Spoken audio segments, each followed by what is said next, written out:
Hi friends, ഞാൻ ഈ മഴക്കാലത്ത് നമുക്ക് ചായയുടെ കൂടെ കഴിക്കാൻ പറ്റുന്ന നല്ല ക്രിസ്പി ആയിട്ടുള്ള ഒരു ഉള്ളിവടയുടെ റെസിപ്പി ആയിട്ടാണ് വന്നിട്ടുള്ളത്. നമുക്ക് ഈവനിങ് സ്നാക്സ് ആയിട്ട് കുട്ടികൾക്കെല്ലാം പെട്ടെന്ന് തന്നെ ചെയ്തു കൊടുക്കാൻ പറ്റുന്ന ഒരു ഉള്ളിവടയാണ്. അപ്പോൾ അതെങ്ങനെയാണ് റെഡിയാക്കുന്നതെന്ന് നോക്കാം. ഈ വീഡിയോ ഫുള്ളായി കണ്ടതിന് ശേഷം ഇഷ്ടപ്പെടുകയാണെങ്കിൽ ലൈക്ക് ചെയ്യാനും ഷെയർ ചെയ്യാനും സബ്സ്ക്രൈബ് ചെയ്യാത്തവർ സബ്സ്ക്രൈബ് ചെയ്യാനും മറക്കരുത്. കൂടെ തന്നെ സബ്സ്ക്രൈബ് ബട്ടൻ്റെ തൊട്ടടുത്തുള്ള ബെല്ലൈക്കൺ ഒന്ന് ടച്ച് ചെയ്തിട്ട് അതിൽ ഓൾ എന്നുള്ള ഓപ്ഷനും കൂടെ ഒന്ന് എനേബിൾ ചെയ്ത് കൊടുക്കണേ. അപ്പോഴാണ് ഞാനിടുന്ന വീഡിയോസിൻ്റെ നോട്ടിഫിക്കേഷൻ എല്ലാവർക്കും വരുന്നത്. ഉള്ളിവട ഉണ്ടാക്കാനായിട്ട് ഞാനിവിടെ 4 സവാളയാണ് എടുത്തിട്ടുള്ളത്. അത് നന്നായിട്ട് തിന്നായിട്ട് തന്നെ സ്ലൈസ് ചെയ്ത് വെച്ചിട്ടുള്ളതാണ്. അത് നമുക്ക് ആദ്യം ഒന്ന് കൈ വെച്ചിട്ട് നന്നായി ഒന്ന് ലെയേഴ്സാക്കി എടുക്കണം.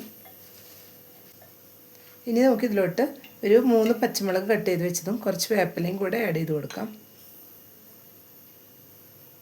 ഇതിലേക്ക് നമുക്ക് ഒരു 1/4 ടീസ്പൂൺ മഞ്ഞൾപ്പൊടി ചേർത്ത് കൊടുക്കാം. ഒരു 1/2 ടീസ്പൂൺ മുളക് പൊടി, 1/2 ടീസ്പൂൺ കാശ്മീരി ചില്ലി പൗഡർ, ഇതിലേക്ക് ആവശ്യത്തിനുള്ള ഉപ്പും കൂടെ ഇപ്പോൾ ചേർത്ത് കൊടുക്കാം.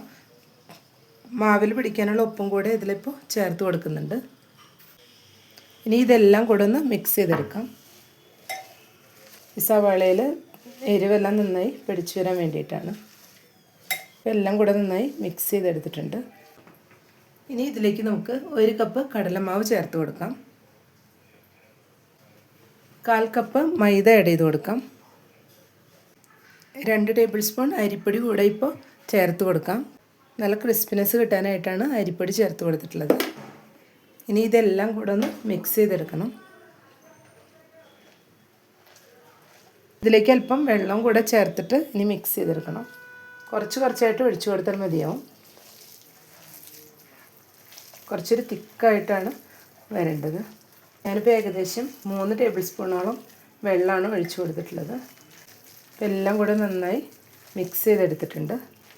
ഇനി നമുക്കിതൊന്ന് ഫ്രൈ ചെയ്തെടുക്കാം.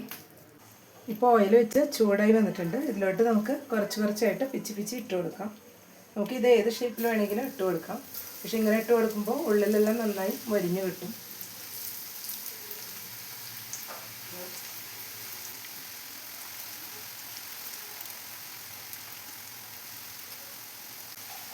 ഇപ്പോൾ എല്ലാം ഇട്ട് കൊടുത്തിട്ടുണ്ട്. ഇനി ഒരു സൈഡിൽ മൊരിഞ്ഞ് വരുമ്പോൾ നമുക്ക് മറിച്ചിട്ട് കൊടുത്തിട്ട് ഇടയ്ക്ക് കൊടുത്തൊന്ന് ഫ്രൈ ചെയ്തെടുക്കാം. ഇപ്പോൾ ഒരു സൈഡ് മൊരിഞ്ഞ് വന്നിട്ടുണ്ട്. ഇനി നമുക്കിതൊന്ന് മറിച്ചിട്ട് കൊടുക്കാം.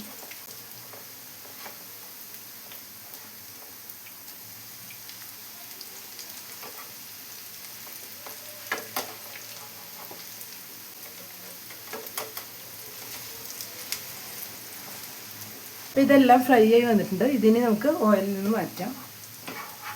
ഇപ്പോൾ ഉള്ളിവട ഫ്രൈ ചെയ്തിട്ട് ഒരു പാത്രത്തിലോട്ട് മാറ്റിയിട്ടുണ്ട്. അപ്പോൾ എല്ലാവരും ഈ രീതിയിലൊന്ന് ട്രൈ ചെയ്ത് നോക്കുക. ഇഷ്ടപ്പെട്ടെങ്കിൽ സപ്പോർട്ട് ചെയ്യാനും മറക്കരുത്. Thank you.